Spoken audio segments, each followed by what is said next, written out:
Thank you very much, Carl. I really appreciate your introduction. And you know, the very interesting thing, the symbiosis between us, is that I've seen your entire transition. You know, and I watch how you're going now. And the interesting thing is when you hit adversity, which is my quote, my personal quote.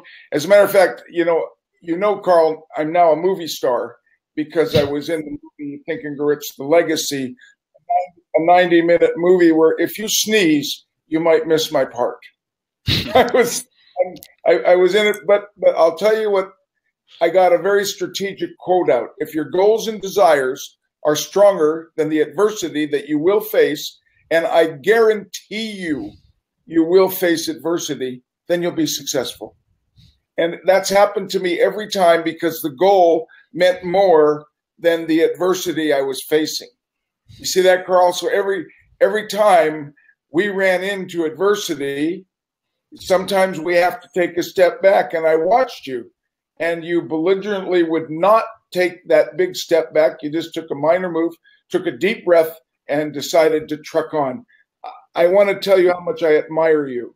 Now, the really interesting thing, ladies and gentlemen, today is we get to interview one of our founders that is actually in transition. If you remember, we talked about the move towards entrepreneurialism, and we're redefining that as independence, because that's what I believe in entrepreneurs. They've chosen to be independent, and they're willing to create a program, a strategy, if you will, a business, whatever it is, but they have their strategy to become independent and not rely on anybody for their existence. Now, that is a project that could change the world. 2 points here. Number one, the majority of the world's economy is small business. Now, what if we had a program that helps small business become more efficient? Would that be acceptable and needed? Of course. And then what happens if we decide we want to train a generation of people to be independent, and we want to do it for free? In other words, we want to teach your children and our children independence so they can go through school and become independent at whatever level they choose to leave school and be responsible for their own lives as we want to be responsible for ours. Now, that brings me to you, Paul.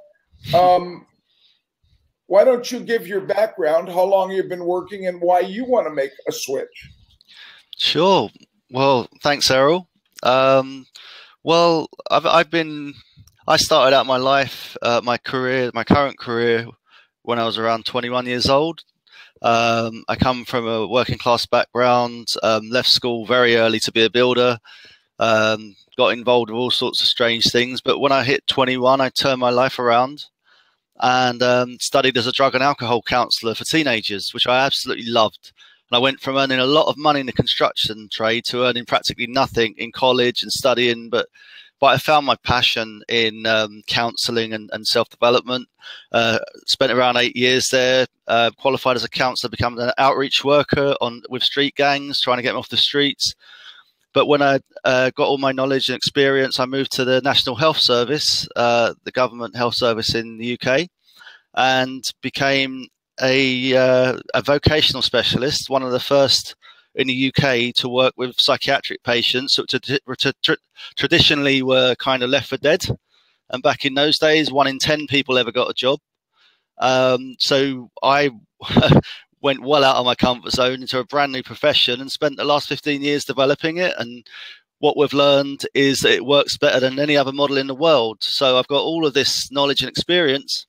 But about just before I joined this group for a couple of months, I was thinking, right, okay, I've got a fair wage, I've got a pension, I've got holiday pay, and I thought that was my security. But then really I turned around and I thought, actually, I'm never going to earn any more money than I'm earning right now. So if I want a family, a house, all the nice things, then actually this job's not going to give me those things. And the pension I was paying into was actually preventing me from joining this group. So I couldn't afford to join the EDI group. So I made quite a profound decision to say, hold up a minute. This job, this pension, this isn't security. It isn't my future. I don't know what's going to happen the next year in this profession. So I actually cancelled my pension and invested it in the EDI, knowing that my passion now is actually, I want to do what I do, but do it for myself and do it for the world population, move around, travel, serve more people than in South London, who I serve at the moment. So that's my journey, and that's why I'm sitting here at the very beginning of a journey.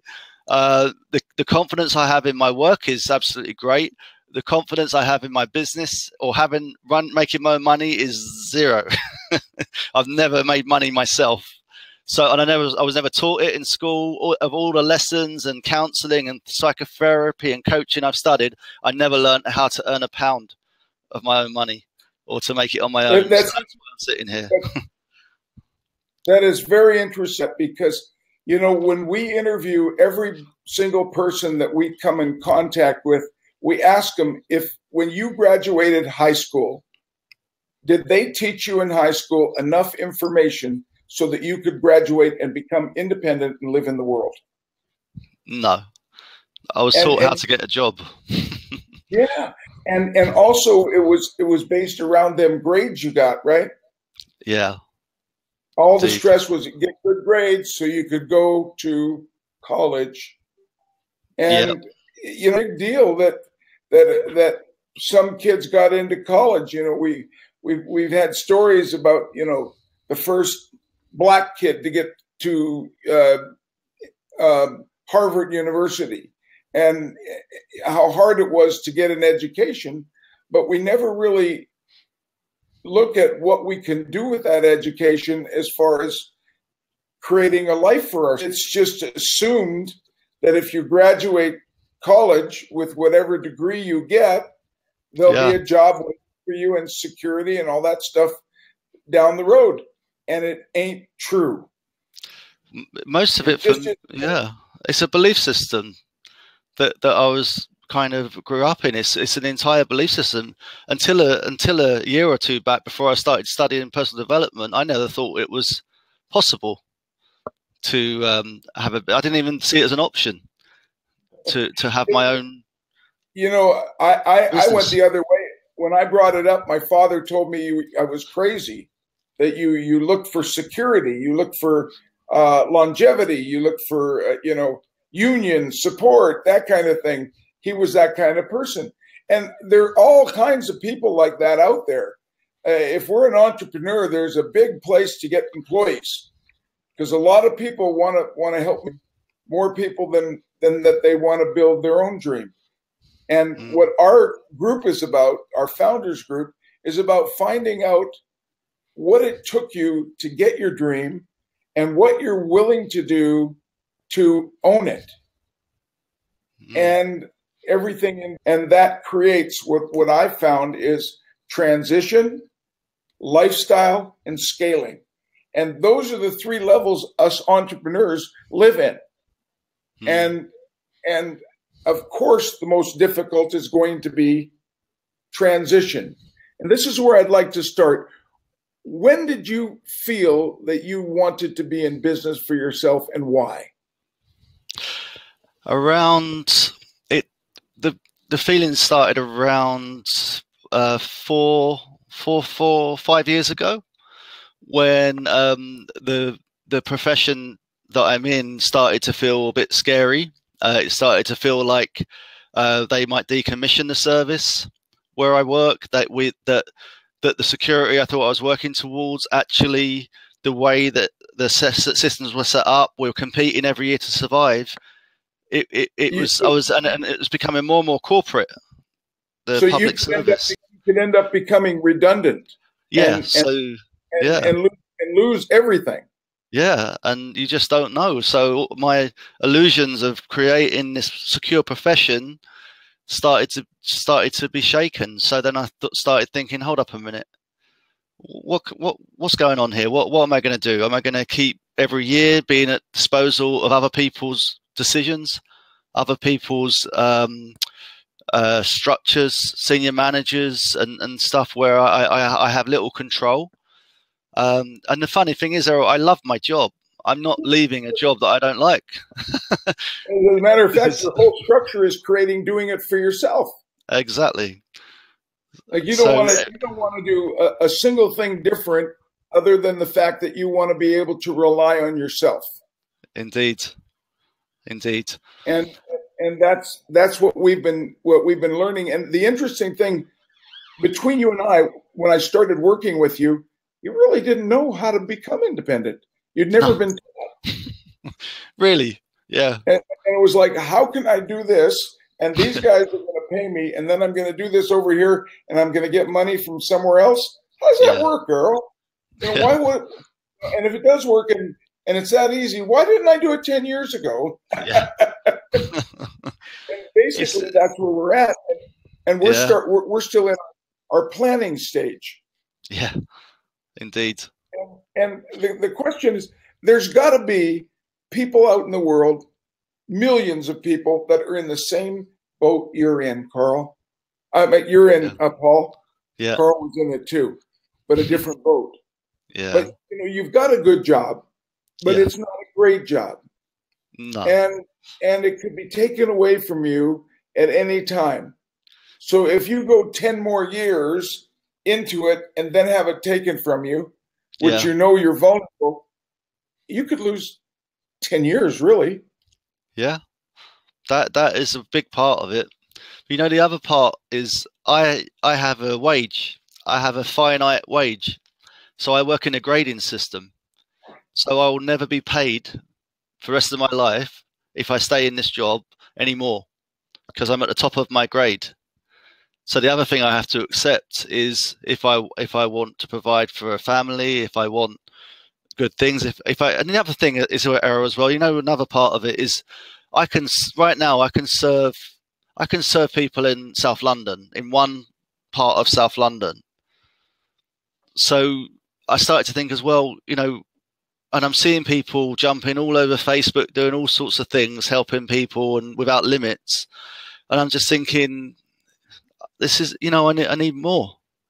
I need more. And I need, if I want a security in life, then actually the illusion that I had that it's going to come from this job is slowly fading. So, and yeah, and you know, something you've done in the coaching we've had, which really shifted me in a very short amount of time, was just having that belief, and part of it was that, but the other thing was the confidence that you have, the way that you coach and mentor. It's almost as if it's a given that I'm going to succeed, which was it was just an energy that brings. And I know the reality is it's going to be hard work, but I'm not scared of hard work.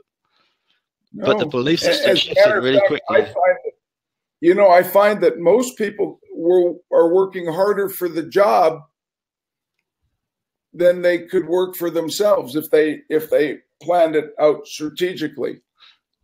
And another interesting thing that you put is, you're at the top of your grade and you do what you love. You're really enjoying it. You wouldn't want to do any other work, but you would like to be able to progress with your life, get married, have some nice things in life, be able to get a family and support a family. So what you're saying is, I'm at the top of my grade right here, and this is the amount of money that I'll get, and escalation goes like this. Now I have to either build my entire lifestyle on that house of cards, because that's all I've got, or I have to either supplement, augment, get a little extra, or completely go the other way into business for myself.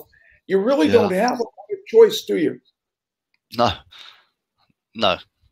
And what I see the realization is when you looked at the fact that you're at the top of your pay grade. Yeah. And either you're going to have to be able to create a life that you want and enjoy, a lifestyle that you want, because I believe everybody should live in the lifestyle that they want. Might not be mine. And as a matter of fact, if you lived my lifestyle, and you can check in with Ty every once in a while, you would say, I can do better than this, because material things aren't that important anymore. I hit the delta on that, you know. But the thing is, you see, this is my thinking. Your success is my reward, because you know I don't do this for money, and you know you couldn't pay for somebody like me to coach you for what you pay. Yep. But I wouldn't be available to you either, which you see, I would be the loser too, because of the satisfaction and the joy that I get out of this. And when I'm an employer, it's a different story. You know, I teach you as an employer, you want to get round pegs that fit in round holes, that do what you want them to do. And a lot of people just get square pegs and hammer them in, you know, and hope that they work, and they don't. You know, you've been thrown into jobs you didn't want to do. And what would you do? You would find the best way out of it. Yeah. You know, if it was to complete the job, you'd complete it, right? But you would figure out a way to get it off your plate. When you're an entrepreneur, you can choose the plate. You can choose when you want to quit, when you want to go, when you want to, right? And you can build a lifestyle to the lifestyle you desire, like what you think you need for the potential wife and the 2 kids and the picket fence and the vacations and all the stuff you want. There is a number to that. There's a delta. And you can create a business that can support that number. And then what have you created? Independence. Then you get a choice whether you want to make it bigger or not. See, that's another side to this as well. The belief system around money is somewhere tied up in this, because I grew up in an environment where you kind of taught that money is certain beliefs, like money is the root of all evil, and if you're rich, you must be mean or ruthless, or money doesn't grow on trees, and all these sorts of beliefs you grow up with. That was one in my household. Money doesn't grow on trees, son. What do you think you need? You need a new pair of shoes every 6 years? Come on. Yeah. Go easy on those babies. But it's true. I mean, and I spent a lot of years in my earlier career with this kind of spiritual philosophy, you know, like almost Buddhist type style, is like, I don't need money to make me happy, and quite proud that I didn't need money to make me happy. But then later in life, it went to extreme, and it's like trying to give yourself permission almost to say that it's okay to have money. It's okay to be successful. And that's that you can do good with. And part of the vision with my business is to try and have a certain percentage of my income put into a small charity, so that I can fund socially deprived people, because I work a lot with mental health services. I'd like a small part of my business to actually act as a charity where people can apply for things like job interview clothes, or small training courses, or startup funds, so that I can actually start, you know, I'd like to share that, to have that flow. It could make a difference. But I want to caution you on one thing, and I tell everybody this.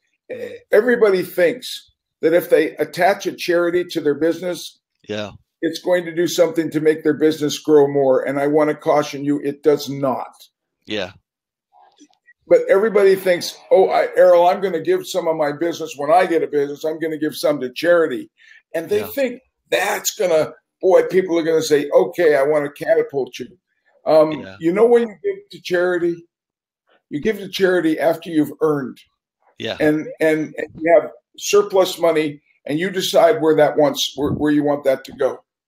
But you never give with a paycheck that you need for yourself. There are people that feel that that's the giving that's the most important.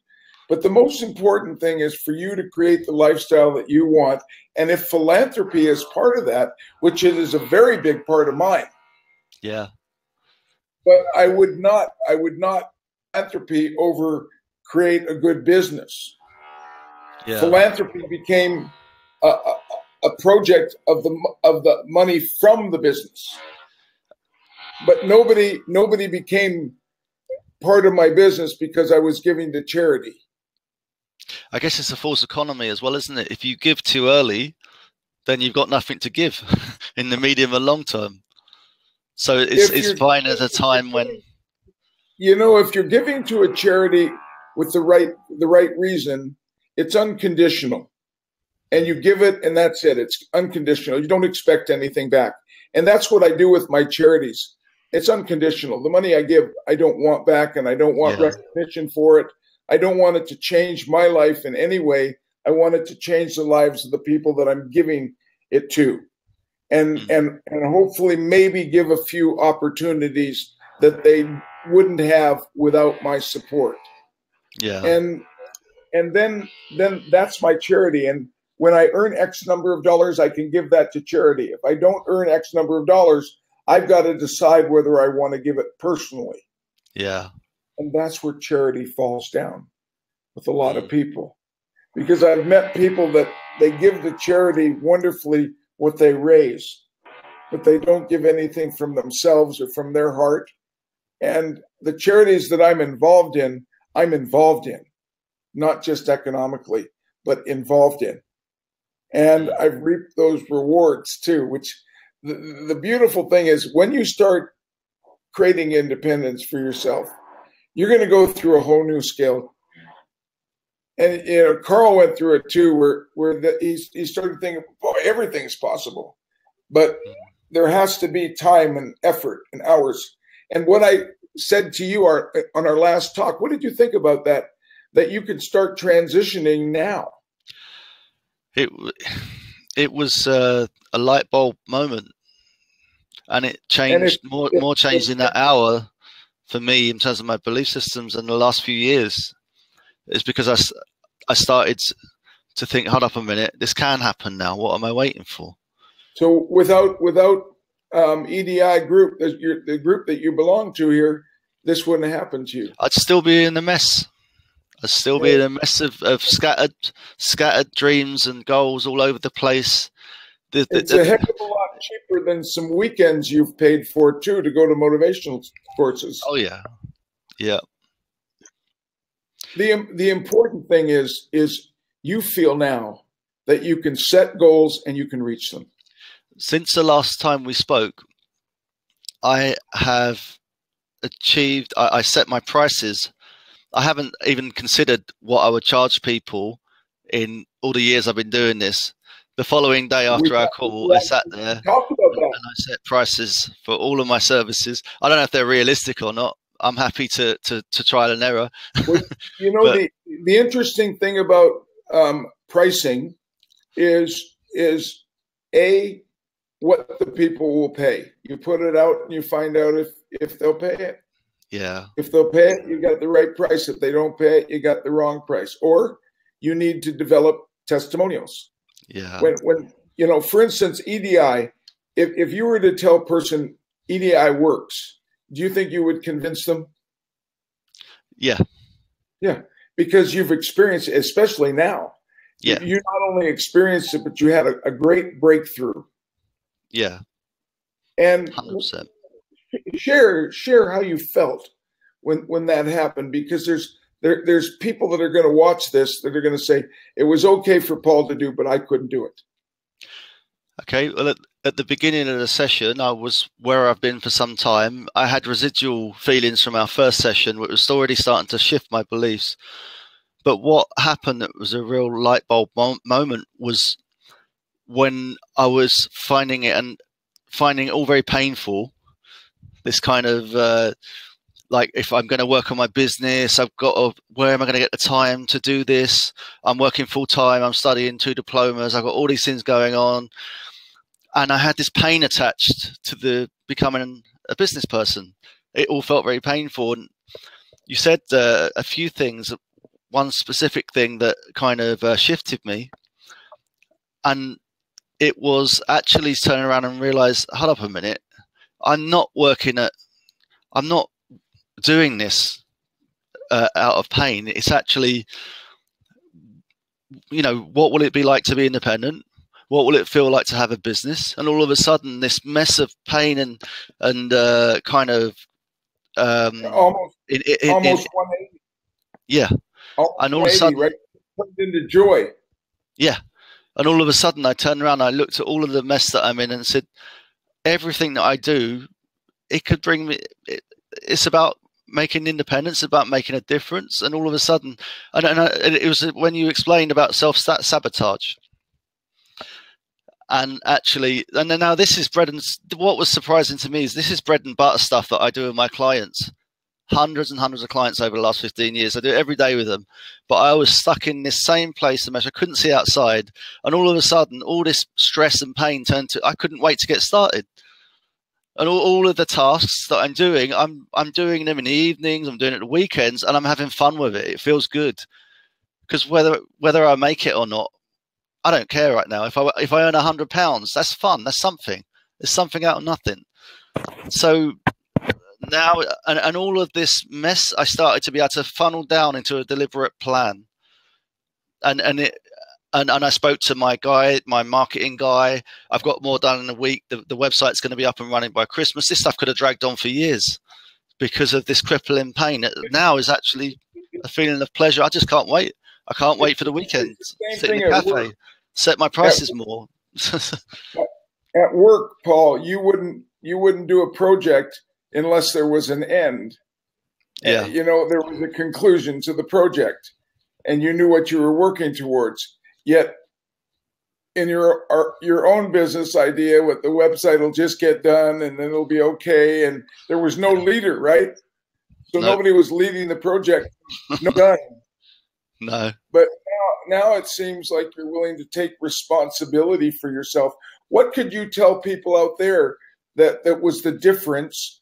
What did you undergo? What should they look for? They should look for what is it they're going to gain? What is it going to give them if they were to make this venture? What does it look like? What impact will it have on themselves, their family, the people that care about them? And when you start looking at that, rather than will I fail? Will it be painful? What happens if it doesn't work? All of the human nature kind of mean things we do to ourselves as human beings. Look for the light, basically. Look for the things that you're moving towards. In other words, when did you really feel it was okay to want a better life than you have now? The last month since we started our coaching, and I've started having this community with people in this group because they're all having the same challenges or similar challenges, so I don't feel alone. But the coaching with you unlocked all sorts of inhibited permission, almost the permission I needed to give myself to say it's okay to try, it's okay to be successful. Because it's not always fear of failure we deal with. There's also fear of success. It's interesting, isn't it? Yeah. Yeah. It's an unknown, and it makes you very uncomfortable because you don't know what you're supposed to do when you're there. Yeah. And you don't know if you deserve it, especially if you grow to that level with low self-esteem like I did. Yeah. And then it was almost like I had to carry my bank account around with me to take a look at it to make sure that it was real. Yeah. And I was afraid to spend a penny, Paul, because I didn't want it to go away. Do you know what I mean? Yeah, yeah. It was my fantasy, but my reality at the same time. I didn't want it to become as much reality as it could have been. But the interesting thing here that I'm seeing is through being involved with people of the same thinking. In other words, our mastermind, which has now become the Founders Club. And Ty Lee renamed it, and he renamed it appropriately because we founders, there's only 100 founders in our company. And we hope that our membership becomes in the hundreds of millions because we want the entrepreneurial movement to be that big. Yeah. Not a lot of people can think with that kind of vision. Yeah. And a lot of you are sharing my vision that will eventually be able to educate your children. We were talking to one of our members and to you about the children you don't even have now might be educated by the education that you created here. Yeah. If people buy into the fact that independence is the way we need to push our economy, not to dependence, because all we're seeing is countries after country running out of fish. Yeah. You know, give me fish I eat for a day, teach me to fish I eat for a lifetime. The government's countries don't have any more fish. Credit lines are to the hilt at different countries. So they need something that's going to stimulate them inside. And what could do it better than entrepreneurialism? Nothing. So your journey also, Paul, creates economy. It doesn't take economy away. Yeah. It takes your services to more people because you're not limited to the amount of people you can take on. If you can handle 10 more, and you could have before, but it wasn't the rules, you couldn't break them. Yeah. Now you set the rules. You know, and you get to do superior things that you want to do and be recognized and paid for them. I think it's a great deal. We have about 40 spots left for our entrepreneurial group, for our this group. And you know, I've talked to you about it. The reason for the group on my behalf is to learn. And I've learned a lot from you just on the transition that you took. I'm going to believe that there are just millions of people out there that are in the same boat that you were, and just want to know whether there is a way to transition, and we're going to develop it. You're part of that development. How does that feel? It's amazing. So we have 40 spots left, and then we're finished. And then we'll go after the other membership, which is just an small annual membership. And that's how we're going to fund our teaching. But the other thing is, when we develop the syllabuses inside this group, you'll be the representative of those syllabuses as well, if you choose to be so. That's awesome. And it will be an advanced business opportunity for you. So another reason to be a founder. Yeah. But the truth of it is we're part of a group that just doesn't exist these days, where we can talk positively. We're not allowed to put up negative posts. We're not allowed to recruit within the group, because then everybody would just be pitching their deal and it wouldn't be a safe environment. Yeah. But we're here to support each other. And when it's not going so good, as one of our members did, to jump in and support them. And I'm coaching that person personally. And I want to tell you what a difference it made for him to post, you know, I just got kicked in the teeth. I had bad. I mean, you put a nice post on there, Paul. But how about having that kind of support? And I think that makes this one of the best investments for a person that's interested in self-help or self-development. I think our group is a very good investment. What would you say to anybody looking to join, Paul? I'd say just join. If you got the resources. I mean, for me, I literally gave up my pension to join this group, and I don't regret a moment.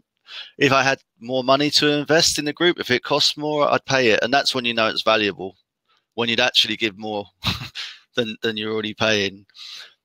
But it's not about that for me. At the end of the day, you know, my business, no one in this group, if I'm successful financially, I own my own business. I'm paying this membership to create my own entity. No one else owns any of my business. It's not tied up in some sort of crazy scheme. I'm paying for personal development. I'm paying for coaching. I'm paying for something you can't get out of a book, which is a belief system and an environment that surrounds, that creates a mindset that enables me to move forward. And now for a small amount, I could make more in a year than I could in 10 if I get this right.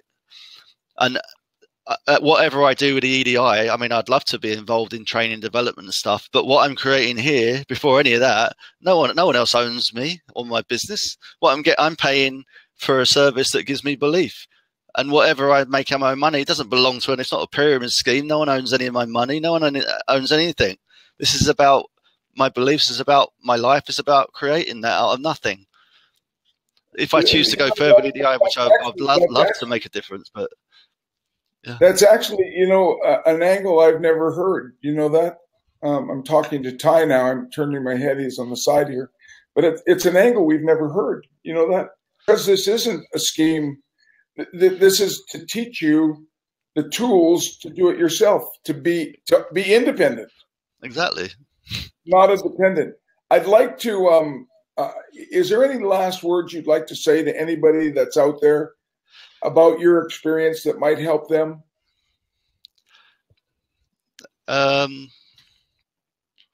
If your goal is to create something for yourself, to have a business, whatever that looks like, and everyone's idea of success is different. Everyone's industry, what they get pleasure from is different.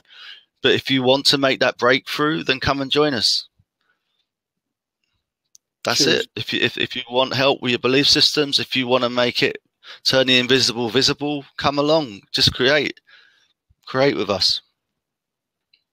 Ladies and gentlemen, I'd like to thank Carl very much for the initial introduction. He's been a wonderful student. He's actually, if he wasn't our first member, he's very close to that. But I want to thank Carl very much. Paul, I can't thank you enough. You know, I really enjoy this, Paul, because I think this kind of presentation is also strengthening your belief. And it was really strong. What I do is tie reviews with you after we have our call. And that's where Ty said, I think Paul would really be a good guy to have on and let other people see where this man came from to where he is now in a very short period of time. In 8 weeks. 8 weeks. So, I mean, we're not guaranteeing 8 weeks with anybody else. No, I mean, but I'm just saying that's take 9, yeah. But 8 weeks, you know, I'm just kidding. I know got a long way to go, I was just saying. But everybody goes at their own pace, but it's been incredible, and it's really been an honor to be a part of this group and to be in this safe environment. So I'd like to welcome anybody on the outside that wants to wants to join us. Please learn about our charter and what we're planning on doing, because it is worthwhile business. I want to make a quick announcement, and the announcement is we, with one of our group members, got involved in a project that is going to attempt to eradicate malaria in the world. And that's try to erase 1.2 million deaths and reported over 212 million cases of malaria a year. And we're going in, I would say we're all in, wouldn't you, Ty? Mm-hmm. We're all in, and we're really working towards this.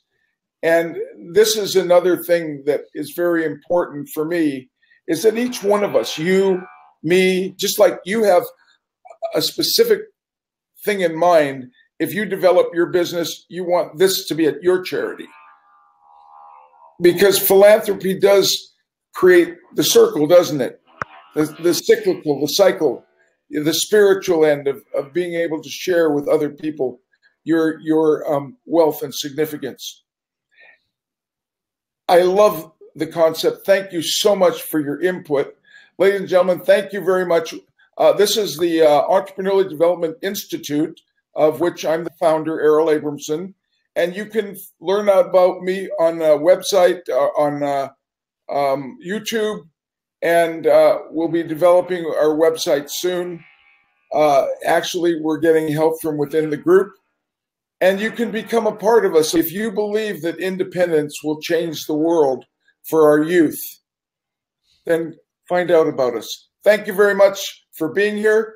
Thank you, Carl, again. And thank you, Ty, for organizing this. Ladies and gentlemen, signing off. Thanks, guys. Thanks for listening. Take care.